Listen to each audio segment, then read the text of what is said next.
our dad was quite a hunter and quite a shot. Oh yeah.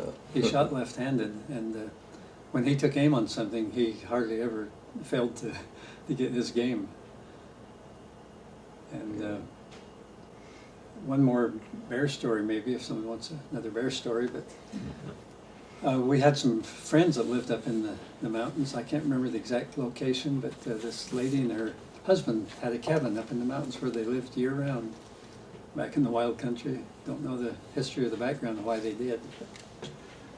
Her husband had died, and she stayed there. She's a real brave lady, and she had bears that were bothering her and getting into her garbage, and she even had showed us some scratches way up high on her windows where the bear had gotten up on its hind legs and had scratched her windows or the screens or something higher than I could reach, and must have been a huge grizzly bear. And anyway, she'd seen the black bears had been getting in bothering her stuff.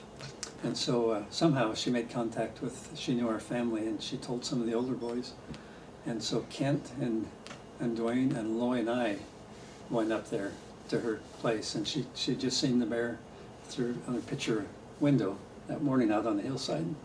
So she knew about what direction it was, and she told us where to go, you know, about what area she thought it might be. And so we split up, and Loy and I were in together, and Dwayne and Kent were together, and we kind of split up and went two ways.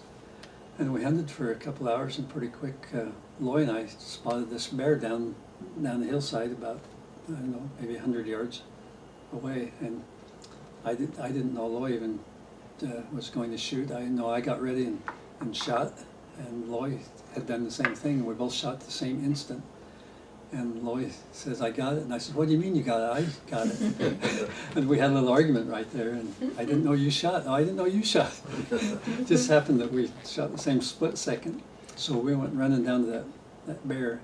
And luckily it had two holes in it, one through the neck and one behind the shoulder. And Kent and Dwayne heard the shooting, and they came over. It took them about a half hour to get to us. And there was a cattle waterer there. And we'd always wondered what bear meat tasted like, because we'd never eaten bear meat.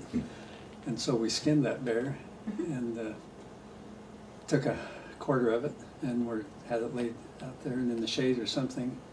And we were getting ready to head home, back to her cabin, so we could go home. And all of a sudden Dwayne started running around, looking all excited, and started just running around that. It was a water trough about 15 feet long, big water, about this wide, and a big long water trough for the cattle. And Dwayne started running around that water trough looking, and we said, "What in the world are you doing?" We had a hard time even stopping him. He said, "There's a grizzly bear up there on the hill coming this way." And so finally we all went and got our guns, and Dwayne got his gun, and the grizzly bear for some reason didn't see us and kept coming down the hill, and it was actually probably 150 yards away from us.